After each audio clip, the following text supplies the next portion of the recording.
আসসালামু আলাইকুম। আমার ফ্যাটেনিং গরুগুলোর আজকে যে ফ্যাটেনিং ইনজেকশন এইটা হচ্ছে আজকে দ্বিতীয় ডোজ করতেছি।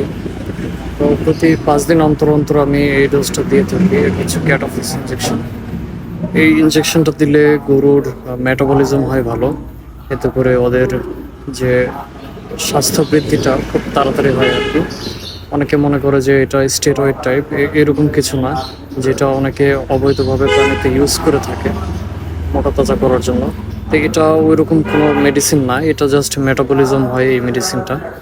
এতে হয় কি, গরুর যে পরিপাকতন্ত্র, এটা খাবারের যেই যেটা পুষ্টি উপাদান, এটা কোষে কোষে ভালোভাবে পৌঁছায় দিতে সাহায্য করে আর কি। তো এই মেডিসিনটার কাজ মূলত এটাই। তো এই মেডিসিনটা আমি প্রতি 5 দিন অন্তর অন্তর করে থাকি আর কি। আর খাবার ভালোভাবে দিতে হয় গরুকে, খুব পুষ্টি সমৃদ্ধ খাবার, যাতে তাদের মেটাবলিজমের জন্য যে পুষ্টি উপাদানটা দরকার সেটা খাবার থেকে পেয়ে থাকে আর কি।